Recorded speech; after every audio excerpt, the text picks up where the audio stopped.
ஆண்டவர் இரட்சகருமாய் இயேசு கிறிஸ்துவின் நாமத்திலே மீண்டுமாக உங்களை வாழ்த்துக்கிறேன், வரவேற்கிறேன். கர்த்தர் நம்முடைய வாழ்க்கையிலே மிகவும் நல்லவராக, வல்லவராக, போதுமானவராக இருந்து வந்திருக்கிறார். கடந்து போனதான மாதங்கள் முழுவதும் அவருடைய கிருபையும் அவருடைய பிரசனமும் நம்ம ஒவ்வொருவரையும் பாதுகாத்து வந்ததும் வருகிறதுமான எல்லா விதமான ஆபத்துகள் மோசங்களிலிருந்து அவர் நம்ம விலைக்கு மீட்டிருக்கிறார் என்று சொன்னால் அவருடைய உன்னதமான கிருபையாக காணப்படுகிறது. பிரியமான தேவ ஜனங்களே, இந்த நாளிலும் கூட கொஞ்ச நேரம் நாம் தேவனுடைய வார்த்தைகளை தியானிக்க போகிறோம். நம்முடைய வாழ்க்கையிலே பலவிதமான சூழ்நிலைகள் வருகிறதான போது நாம் நம்பிக்கையை இழக்கிறவர்களாக இருக்கிறோம். வேதனைகள் பெருகுகிறதாக இருக்கிறது. ஒருவேளை நம்மிடத்திலே அநேக விதமான செல்வங்கள் இருக்கலாம், அநேக விதமான படிப்புகள் இருக்கலாம், அநேக விதமான தாளந்துகள் இருக்கலாம். அவைகள் ஒன்றுமே நம்மை காப்பாற்ற முடியாத ஒரு சூழ்நிலை காணப்படுகிறதாக இருக்கும். அப்படிப்பட்டதான சூழ்நிலைகளிலே நீங்களும் நானும் என்ன செய்கிறவர்களாக இருப்போம்? பிரியமானவர்களே, இன்றைக்கு யோவான் 4வது அதிகார வசனம் 46 54 வரையிலும் வேதனையிலிருந்து விடுதலை என்கிறதான தலைப்பிலே கொஞ்ச நேரம் கர்த்தருடைய வார்த்தைகளை நாம் இன்றைக்கு தியானிக்க போகிறோம். இந்த பகுதியை பார்க்கிறதான போது நமக்கு எல்லாருக்குமே தெரிந்ததான ஒரு பகுதி என்னவென்று சொன்னால், இயேசு கிறிஸ்து அவர் கலிலேயாவுக்கு கடந்து செல்லுகிறார். கப்பர்நாகுமிலே இருக்கிறதான ராஜாவின் மனுஷன் ஒருவன் தன்னுடைய மகன் வியாதிப்பட்டிருக்கிறான், அவனை குணமாக்க வேண்டும் என்கிறதை வேண்டிக் கொள்ளும்படியாக இயேசுவிடத்திலே கடந்து வருகிறான். இயேசு அவனுடைய மகனுக்கு தன்னுடைய வார்த்தையினால் சுகத்தை கொடுக்கிறார். இந்த பகுதி தான் இதில் குறிப்பிடப்பட்டிருக்கிறது. இன்றைக்கு இதிலிருந்து நாம் எப்படி நம்முடைய விசுவாசத்தின் நிமித்தமாக நம்முடைய வேதனைகளிலும் பாடுகளிலும் பலவீனங்களிலும் இருந்து விடுதலையை பெற்றுக்கொள்ள முடியும் என்கிறதை ஒரு 5 பாகங்களாக நாம் இதிலிருந்து இன்றைக்கு நாம் பார்க்க போகிறோம். இதனுடைய பின்னணியத்தை பார்க்கிறதான போது, இயேசு யோவான் 2வது அதிகாரத்திலே கலிலேயாவில் உள்ளதான கானா ஊரிலே அற்புதத்தை செய்துவிட்டு அவர் யூதேயா பகுதிகளுக்கு கடந்து சென்று ஊழியத்தை செய்கிறார். இப்போது அங்கிருந்து மறுபடியுமாக கலிலேயாவுக்கு வருகிறதான போது சமாரியா என்கிறதான பகுதி வழியாக அவர் வருகிறார். இந்த 4வது அதிகாரத்தினுடையதான முதல் வசனத்திலிருந்து பார்க்கும்போது, இயேசு தாகமாய் இருக்கிறது என்று சொல்லி ஒரு கிணற்றின் அண்டையில அவர் உட்கார்ந்து இருக்கிறார். அங்கு அநேக ஜனங்கள் தண்ணி முள்ள வருகிறார்கள். அதுல ஒரு சமாரிய ஸ்திரியை கடந்து வருகிறார். அவரிடத்துல இயேசு தண்ணீர் கேட்கிறார். அந்த ஸ்திரியும் தண்ணீர் கொடுக்கிறார். அதற்கு அப்புறமாக இயேசு அவளை பற்றி எல்லாமே சொல்ல ஆரம்பிக்கிறார். இவர் மேசியா என்று இந்த ஸ்திரியை கண்டு கொண்டு தன்னுடைய இனத்தாரிடத்திலும் கடந்து சென்று, நான் மேசியாவை இயேசுவை கண்டேன் என்று சொல்லி அந்த இடத்தின் ஜனங்கள் எல்லாருமாக கடந்து வந்து இயேசுவை விசுவாசிக்கிறார்கள். அதற்கு அப்புறமாக நான் கீழே வருகிறதான போது, கப்பர்நாகுமில் இருக்கிறதான இந்த ராஜாவின் மனிதர் ஒருவன் தன்னுடைய குமாரனுடையதான சுகத்திற்காக இயேசுவை அணுகி வருகிறதை நாம் பார்க்க முடியும். இயேசுடமிருந்து அற்புதங்களை பெற்றுக்கொள்ளும் வண்ணமாக இவன் என்னென்ன செய்தான் என்பதை பற்றி நாம் இன்றைக்கு பார்க்க போகிறோம். வசனம் 46 பார்க்கும்போது, பின்பு இயேசு தாம் தண்ணீரை திராட்சரசமாக மாற்றின கலிலேயாவில் உள்ள கானா ஊருக்கு மறுபடியும் வந்தார். அப்பொழுது கப்பர்நாகுமிலே ராஜாவின் மனுஷரில் ஒருவனுடைய குமாரன் வியாதியாய் இருந்தான். இந்த வியாதியாய் இருந்தான மனிதன் இயேசுடமிருந்து சுகத்தை பெற்றுக் கொண்டிருக்கிறான்.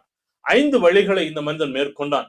இன்னைக்கு நாமும் அந்த 5 வழிகளை பின்பற்றுகிறதான போது நாமும் தேவனிடமிருந்து அற்புதங்களை பெற்றுக் கொள்ளுகிறதற்கும் அதிசயங்களை கண்டடைகிறதற்கும் அது வழிவகுக்கிறதாக காணப்படும். முதலாவதாக இந்த மனிதன் செய்தது என்னவென்று சொன்னால், வசனம் 47 சொல்லுகிறது, அவன் இயேசுவிடத்திலே கடந்து வந்தவனாக இருக்கிறான். இயேசு யூதேயாவில் இருந்து கலிலேயாவுக்கு வந்தார் என்று அந்த மனிதன் கேள்விப்பட்ட போது அவரிடத்திற்கு போய் தன் மகன் மரண அவஸ்தை படுகிறபடியினாலே அவனை குணமாக்க வேண்டும் என்று அவரை வேண்டிக் கொண்டான். பாருங்கள், இயேசு இப்போது கானாவிலே இருக்கிறார். இந்த மனிதன் அவர் கப்பர்நாகுமிலே இருக்கிறார். கப்பர்நாகுமுக்கும் கானாவுக்கும் இடையே ஏகதேசம் 20 25 மைல்கள் காணப்படும். அதாவது ஒரு 35 40 கிலோமீட்டர்கள் இருக்கும். இதை அவன் தரை வழியாக நடந்து வருகிறான் என்று சொன்னால் 6 முதல் 8 மணி நேரம் அவன் நடை பிரயாணமாக பண்ணி இப்போது கலிலேயாவில் இருக்கிறதான இயேசுவை காணும்படியாக வந்திருக்கிறான். இந்த மனிதன் யார் என்று சொன்னால், ராஜாவின் ஒரு மனிதன். அதாவது ராஜாவிற்கு கீழே ஒரு நல்ல ஒரு நிலைமையிலே பொசிஷன்ல இருந்து வேலை செய்கிறதான ஒரு மனிதன். ஏரோது ராஜாவின் அரண்மனையிலே இந்த மனிதன் வேலை செய்கிறவனாக இருந்திருப்பான். இப்போது இந்த மனிதன் நினைத்திருந்தால் தனக்கு கீழாக வேலை செய்கிறதான வேலை ஆட்களை அனுப்பி இயேசுவிடத்திலே தன்னுடைய மகனுடைய சுகத்திற்காக வரவழைத்திருக்கலாம். ஆனால் இந்த மனிதனே நேரடியாக இயேசுவிடம் கடந்து வந்து அவன் இயேசுவை வேண்டிக் கொள்ளுகிறான். தன்னிடத்திலே பணம் இருந்தது, வசதிகள் இருந்தது, வேலை ஆட்கள் இருந்தார்கள், பலவிதமான சொத்துக்கள் இருக்கிறது. ஆனால் அவைகள் ஒன்றுமே இவனுடையதான குமாரனை சுகமாக்க முடியவில்லை. இப்போது இயேசு ஒருவேளை கானாவூரிலே செய்தார் அந்த அற்புதத்தை கேள்விப்பட்டிருப்பான். மறுபடியுமாக இயேசு கலிலேயாவுக்கு வருகிறார் என்கிறதை கேள்விப்பட்ட உடனே இயேசுவால் மாத்திரமே சுகமாக்க முடியும் என்கிறதான நம்பிக்கையோடும் விசுவாசத்தோடும் இப்போது இயேசு இடத்திலே கடந்து வருகிறதை நாம் இதிலே பார்க்க முடியும். என்னை கேட்டுக்கொண்டிருக்கிறதான அருமையான தேவஜனங்களே, உங்களுடைய வாழ்க்கையிலும் என்னுடைய வாழ்க்கையிலும் பலவிதமான தேவைகள் இருக்கலாம். பலவிதமான சுகம் தேவைப்படலாம், பலவிதமான அற்புதம் தேவைப்படலாம், பலவிதமான விடுதலைகள் தேவைப்படலாம். ஆனா இவைகள் எல்லாவற்றின் மத்தியிலும் நீங்கள் இயேசுவை நோக்கி அணுகி வருகிறீர்களா, அல்லது வேற எதையோ நீங்கள் சார்ந்து இருக்கிறவர்களாக இருக்கிறீர்களா?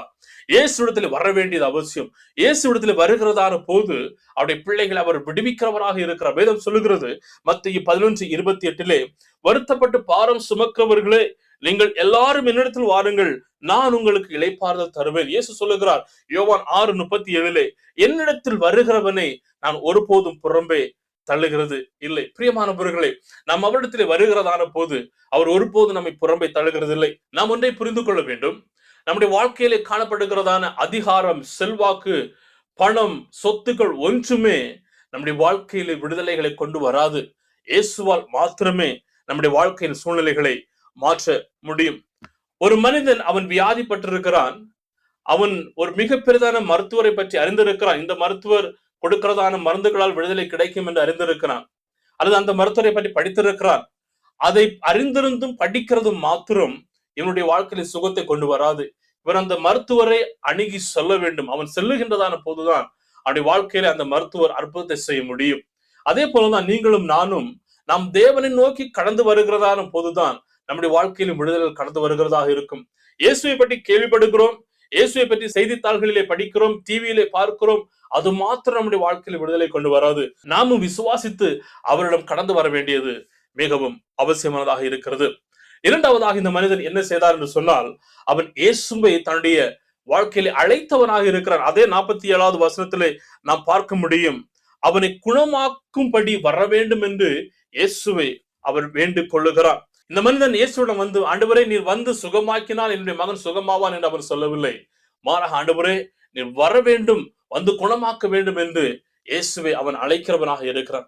அவனுடைய அழைப்பிலிருந்து ஒரு சில பாடங்களை நாம் கற்றுக்கொள்ள முடியும். என்னவென்று சொன்னால், அவனுடைய அழைப்பு தாழ்மையின் வெளிப்பாடாக இருந்தது. அநேக ஜனங்கள் அவனுக்கு கீழாக வேலை செய்கிறார்கள். ஒருவனை போய் இயேசுவிடத்திலே சொல் என்று சொல்ல அவன் செய்வான்.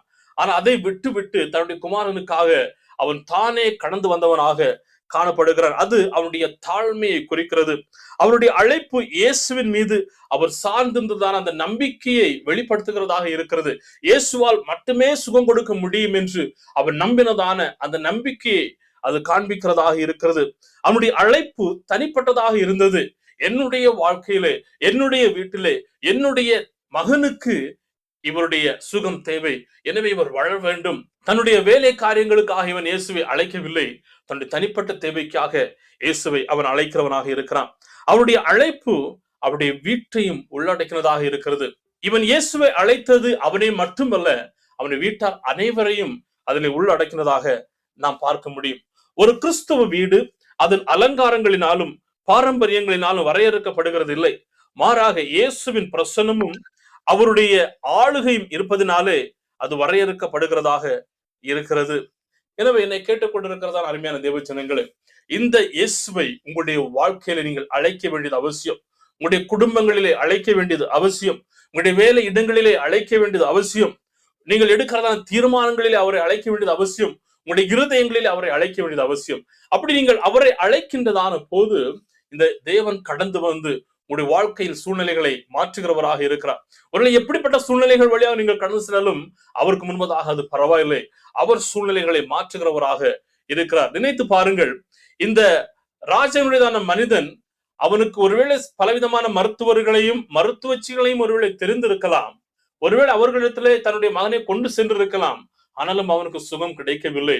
ஆனால் இயேசுவை பற்றி கேள்விப்பட்ட உடனே இந்த இயேசுவால் சுகம் கொடுக்க முடியும் என்று விசுவாசித்து இப்போது இயேசுவிடத்திலே கடந்து வந்து இயேசுவை அவன் தன்னுடைய வீட்டிற்கு அழைக்கிறவனாகவும் காணப்படுகிறார். இன்றைக்கு நீங்களும் நானும் இந்த இயேசுவை நம்முடைய வாழ்க்கையிலும் நம்முடைய வீடுகளிலும் அழைக்கிறதற்கு ஆயத்தமுள்ளவர்களாக இருக்கிறோமா? நாம் அவரை அழைக்கின்றதான போது நாம் நினைக்கிறதற்கும் சிந்திக்கிறதற்கும் அதிகமான காரியங்களை அவர் நம்முடைய வாழ்க்கையை செய்கிறவராக இருக்கிறார். மூன்றாவதாக இந்த மனிதன் செய்தது என்னவென்று சொன்னால், அவன் இயேசுவிடம் வேண்டிக் கொண்டான். வசனம் 47, 49 பார்க்கும்போது, 47 கடைசி பகுதி, அவன் தன்னுடைய குமாரனை குணமாக்கும்படி இயேசுவிடத்திலே வேண்டிக் கொண்டான். 49 சொல்லுகிறது, அதற்கு ராஜாவின் மனுஷன், ஆண்டவரே, என் பிள்ளை சாகிறதற்கு முன்னே வர வேண்டும் என்றான். பிரியமானவர்களே, தேவனிடம் நாம் வேண்டிக் கொள்ளுகிறது அவசியம். அநேக நேரங்களில் நம்முடைய தேவைகளின் மத்தியிலே பிறரை நாம் வேண்டிக் கொள்ளுகிறோம். இதை செய்வீர்களா, இதை கொடுப்பீர்களா, இப்போது எனக்கு இந்த தேவை இருக்கிறது, இதை எனக்கு தருவீர்களா என்று சொல்லி. ஆனால் நீங்களும் நானும் இந்த தேவனிடம் வேண்டிக் கொள்ள வேண்டியது அவசியம். அவரிடத்துல வேண்டிக் கொள்ளுகிறதான போது அவர் நம்முடைய தேவைகளை அறிந்து அவர் செயல்படுகிற தேவனாக காணப்படுகிறார். இங்க மிகவும் ஒரு ஆழமான ஒரு தேவையிலே இந்த தகப்பனா தன்னுடைய மகனுக்காக இருக்கிறதை பார்க்க முடியும். ஒரு தகப்பனுடையதான சிந்தனையும் இருதையும் அவ்வாறாக தான் தன்னுடைய பிள்ளைகளிடத்திற்கு காணப்படுகிறதாக இருக்கும். நீங்களும் நானும் ஒன்றை புரிந்து கொள்ள வேண்டும். நாம் தேவனை கனம் பண்ணுகிறதான போது, நாம் தேவனை நோக்கி தொடர்ந்து ஜெபிக்கிறதான போது அவர் நம்முடைய வாழ்க்கையின் சூழ்நிலைகளை மாற்றுகிறவராக இருக்கிறார். 49வது வசனத்திலே சொல்லுகிறது, ஆண்டவரே சீக்கிரம் வந்து என்னுடைய பிள்ளை சாகிறதுக்கு முன்பு அவனை சுகமாக்க வேண்டும் என்று சொல்லி 47வது வசனத்திலே வேண்டிக் கொள்ளுகிறான். 48வது வசனத்திலே இந்த கலிலேயாவில் இருக்கிறதா ஜனங்களை பார்த்து ஒரு சில வார்த்தைகளை தேவன் சொல்லுகிறார். கொஞ்சம் தாமதம் ஆகிறது. எனவே இந்த மனிதன் இயேசு இன்னும் நேரம் எடுப்பார் என்று சொல்லி அவன் தயங்கி நிற்கவில்லை. அவன் விட்டு விடாத படிக்க தொடர்ந்து இயேசுவை நோக்கி அழைத்தவனாக காணப்பட்டான். இயேசுவை நோக்கி வேண்டிக் கொண்டவனாக காணப்பட்டான். பிரியமானவர்களை, சங்கீதம் 91:15 சொல்லுகிறது, அவன் என்னை நோக்கி கூப்பிடுவான், நான் அவனுக்கு மறு உத்தரவு அருளை செய்வேன். ஆபத்தில் நானே அவனோடு இருந்து அவனை தப்புவித்து அவனை கனப்படுத்துவேன். 1 யோவான் 5:14 சொல்லுகிறது, நாம் எதையாகிலும் அவருடைய சித்தத்தின்படி கேட்டால் அவர் நமக்கு செவி கொடுக்கிறார் என்பதை அவரை பற்றி நாம் கொண்டிருக்கிற தைரியமாக காணப்படுகிறது. எனவே ஒருபோதும் ஜெபத்தை விட்டு விடாதீர்கள். எல்லா ஜெபங்களுக்கும் பதில் காணப்படுகிறது. சில வேளைகளில தாமதமாக இருக்கும், அது நிச்சயமாகவே பதில் காணப்படுகிறது. 4வதாக, இவன் இயேசுவை விசுவாசித்தவனாக இருக்கிறான். வசனம் 50 சொல்லுகிறது, இயேசு அவனை நோக்கி, நீ போகலாம், உன் குமாரன் பிழைத்திருக்கிறான் என்றார். அந்த மனுஷன் இயேசு சொன்ன வார்த்தையை நம்பி போனான். 47வது வசனத்திலே இயேசுவை இந்த மனிதன் அழைக்கிறான். இயேசு திரும்பி அந்த ஜனங்களை பார்த்து 48வது வசனத்திலே சொல்லுகிறார், அப்பொழுது இயேசு அவனை நோக்கி, நீங்கள் அடையாளங்களையும் அற்புதங்களையும் காணாவிட்டால் விசுவாசிக்க மாட்டீர்கள் என்றார். பாருங்கள், இந்த நீங்கள் என்று இயேசு இவனை நோக்கி சொல்லுகிறதான போது இந்த மனிதனை மாத்திரம் அவர் குறிப்பிடுகிறது இல்லை. அங்கே சுற்றி இருக்கிறதான அந்த கானா கலிலேயா ஜனங்களை பார்த்து அவர் சொல்லுகிறார், நீங்கள் அற்புதங்களை காண்கிறதுனால் விசுவாசிக்கிறீர்கள். ஏனென்று சொன்னால், இந்த ஜனங்கள் இயேசு மறுபடியும் கலிலேயாவுக்கு வருகிறதற்கு மிகவும் காத்து கொண்டிருக்கிறார்கள், வாஞ்சியோடு இருக்கிறார்கள். இயேசு கலிலேயாவுக்கு வருகிறதான போது மிகுந்த ஆரவாரத்தோடு அவரை வரவேற்கிறார்கள். ஏன்?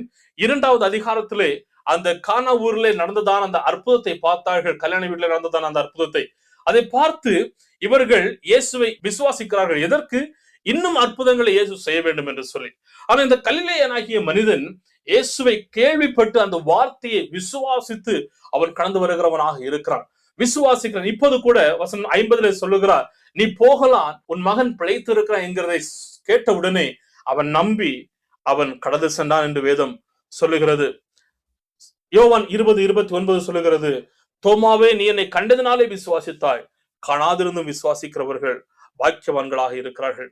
நீங்களும் நானும் தேவனை விசுவாசிக்கிறோம், அவரை காண்கிறோம் என்று சொல்லி நாம் விசுவாசிக்கவில்லை. ஆனால் அவர் காணப்படுகிறார், நம்முடைய வாழ்க்கையிலே செயல்படுவார் என்கிறதை நம்பி விசுவாசிக்கிறவர்களாக நீங்களும் நானும் காணப்படுகிறோம். அவர் சொன்னதான வாக்குத்தத்தங்களை விசுவாசிக்கின்றதான போது அதை அவர் நம்முடைய வாழ்க்கையை நிறைவேற்றுகின்ற தேவனாகவும் காணப்படுகிறார். இந்த மனிதன் இயேசுவிடம் கடந்து வந்தான், இயேசுவை அழைத்தான், இயேசுவை வேண்டிக் கொண்டான், இயேசுவை முழுமையாக விசுவாசித்தவராக இருக்கிறான். அதனுடைய விளைவை பாருங்கள். வசனம் 51 53 வரையிலும் அவன் அற்புதத்தை பார்க்க நேரிட்டது. அந்த அற்புதத்தின் விளைவாக தன்னுடைய குடும்பத்தார் அனைவரும் இயேசுவை விசுவாசிக்கும்படியாக இந்த மனிதன் நடத்தி இருக்கிறான். பாருங்கள், அவன் போகையில் அவனுடைய ஊழியக்காரர் அவனுக்கு எதிர்கொண்டு வந்து, உம்முடைய குமாரன் பிழைத்திருக்கிறான் என்று அறிவித்தார்கள். அப்பொழுது எந்த மணி நேரத்தில் அவனுக்கு குணம் உண்டாயிற்று என்று அவர்களிடத்திலே விசாரித்தான். அவர்கள், நேற்று 7ஆம் மணி நேரத்தில் ஜரம் அவனை விட்டது என்றார்கள். உன் குமாரன் பிழைத்திருக்கிறான் என்று இயேசு தன்னுடனே சொன்ன மணி நேரமும் அதுவே என்று தகப்பன் அறிந்து அவனும் அவன் வீட்டார் அனைவரும் விசுவாசித்தார்கள். பாருங்கள், இந்த ராஜாவின் மனிதன் திரும்பி போகிறான். இயேசுவின் வார்த்தையை கேட்டு அவனுக்கு செய்தி வருகிறது, உன்னுடைய மகன் பிழைத்திருக்கிறான் என்று சொல்லி. அதை கேட்டு அவன் மறுபடியுமாக இயேசுவின் வார்த்தையை அவன் விசுவாசிக்கும் வண்ணமாக எத்தனை மணிக்கு அது நடந்தது, எப்போது நடந்தது என்று கேட்கிறான். அவர்களும் சொல்லுகிறார்கள். இப்போது இவன் அறிந்து கொள்கிறான், இயேசு சொன்னதான அதே நேரத்திலே என்னுடைய மகன் பிழைத்திருக்கிறான் என்று அவன் அறிந்து தன்னுடைய குடும்பம் முழுவதையும் தேவனை விசுவாசிக்கும்படியாக விசுவாசத்தில் வழிநடத்துகிறவனாக காணப்படுகிறான். இயேசுவை கப்பர்நாகூமுக்கு இந்த மனிதன் அழைத்தான். ஆனா இயேசு கப்பர்நாகூமுக்கு போகவில்லை. ஆனா அவருடைய மகனுக்கு சுகம் உண்டாயிற்று என்று சொன்னால் அவருடைய வார்த்தை நிமித்தமாக இயேசு அவனுக்கு விடுதலை கொடுத்தவராக இருக்கிறார். இந்த மனிதன் இயேசுவின் வார்த்தையை விசுவாசித்தான், கீழ்ப்படிந்தான். அவனுடைய வாழ்க்கையில அவன் அற்புதத்தை பெற்றுக் கொண்டவனாக காணப்படுகிறான். பிரியமானவர்களே, உங்களுடைய விசுவாசம் உங்களுடைய பிள்ளையுடைய வாழ்க்கையில மிக பெரிதான மாற்றத்தை உருவாக்கும். உங்களுடைய விசுவாசம் உங்களுடைய குடும்பங்களிலே மிக பெரிதான மாற்றத்தை உருவாக்கும். உங்களுடைய விசுவாசம் நீங்கள் வேலை செய்கிற இடங்களிலே மிக பெரிதான மாற்றத்தை உருவாக்கும். உங்களுடைய சாட்சியம் நீங்கள் இருக்கிறதான இடங்களிலே மிக உயர்ந்ததான மாற்றத்தை உருவாக்குகின்றதாக காணப்படுகிறது. இந்த சமாரியர்கள் இயேசுவின் வார்த்தையை கேட்டு விசுவாசித்தார்கள். இந்த கப்பர்நாகூமின் ராஜாவின் மனிதன் இயேசுவின் வார்த்தையை கேட்டு விசுவாசித்தான். அந்த கலிலேயர்கள் இயேசுவின் அற்புதத்தை பார்த்து அந்த செயலை பார்த்து விசுவாசித்தவர்களாக காணப்பட்டார்கள். இன்னைக்கு நீங்களும் நானும் அவருடைய வார்த்தையை கேட்டு விசுவாசிக்கிறவர்களாக இருக்கிறோமா, அல்லது அவரை அற்புதங்களை பார்த்து விசுவாசிக்கிறவர்களாக இருக்கிறோமா? அற்புதங்களையும் அதிசயங்களையும் தேவன் செய்கிறவர். அது செய்ய வேண்டும் என்று சொன்னால் அவருடைய வார்த்தையை நீங்களும் நானும் நம்பி விசுவாசிக்கிறவர்களாக காணப்பட வேண்டும். இந்த மனிதன் இயேசுவிடம் கடந்து வந்தான். இயேசுவை தன்னுடைய தேவைகளிலே அவன் அழைத்தவனாக இருந்தான். இயேசுவை தாழ்மையோடு கூட வேண்டிக் கொண்டவனாக இருந்தான். இயேசுவின் வார்த்தையை விசுவாசித்தவனாக இருந்தான். அவர் இயேசுவை பற்றி இயேசுவின் வல்லமையை சாட்சியாக பகிர்ந்தவனாக காணப்பட்டான். இன்றைக்கு நீங்களும் நானும் அவரிடத்திலே வருகிறதான போது நம்முடைய வாழ்க்கையிலே அவர் அற்புதத்தை செய்கிறவராக இருக்கிறார். கானாவூர் கல்யாண வீட்டிலே இயேசுவை அழைத்தார்கள். அங்கு தேவைப்பட்டதான போது இயேசு அற்புதம் செய்தவராக இருந்தார். இன்னைக்கு நீங்கள் நானும் அவரை அழைக்கின்றதான போது நம்முடைய தேவையின் மத்தியிலே அவர் ஈடுபட்டு அற்புதங்களை செய்கிறவராக காணப்படுகிறார். ஒருபோது விட்டுவிடாமல் தொடர்ந்து ஜெபிக்கிறவர்களாக நாம் காணப்பட வேண்டும். ஜெபம் ஜெயத்தை கொண்டு வருகிறதாக இருக்கிறது. அவருடைய வார்த்தையை விசுவாசித்து நாம் கடந்து செல்ல வேண்டும். அந்த விசுவாசத்தை மற்றவர்களுக்கு நாம் பகிர்ந்து கொடுக்கிறவர்களாகவும் காணப்பட வேண்டும். ஆனா இன்றைக்கு கேள்வி என்னவென்று சொன்னால், இந்த இயேசுவுடன் நீங்கள் கடந்து வருகிறதற்கு ஆயத்தமாக இருக்கிறீர்களா? இயேசுவை உங்களுடைய வாழ்க்கையிலே அழைக்கிறதற்கு ஆயத்தமாக இருக்கிறீர்களா? இயேசுவை தாழ்மையோடு வேண்டிக் கொள்ளுகிறதற்கு ஆயத்தமாக இருக்கிறீர்களா? இயேசுவை முழுமையாக விசுவாசிக்கிறதற்கு ஆயத்தமாக இருக்கிறீர்களா? நீங்கள் அதை செய்வீர்களே என்று சொன்னால், நீங்கள் அவரிடத்திலே கடந்து வந்து அவரை அழைத்து அவரை வேண்டிக் கொண்டு அவரை முழுமையாக விசுவாசிக்கிறீர்கள் என்று சொன்னால், வேதனையிலிருந்து விடுதலையை அவர் உண்டு பண்ணுகிறதான தேவனாக இருக்கிறார். உங்களுடைய வாழ்க்கையின் சூழ்நிலைகள் எப்படி இருக்கிறது என்று எனக்கு தெரியாது. ஆனால் தேவன் உங்களை அறிந்திருக்கிறார். உங்களுடைய சூழ்நிலைகளை அறிந்திருக்கிறார். உங்களுடைய வேதனைகளை அறிந்திருக்கிறார். உங்களுடைய உபத்திரவங்களை அவர் அறிந்திருக்கிறார். அதன் மத்தியிலும் நீங்கள் அவரை தேடும் போது வேதனைகளிலிருந்து உங்களை மீட்டெடுத்து விடுதலையிலே அவர் கொடுக்கிறவராக இருக்கிறார். கர்த்தர் தாமே உங்களை ஒருவரையும் ஆசீர்வதித்து பலப்படுத்தி விடுதலை கொடுத்து காப்பாராக. God bless you. Amen. Amen.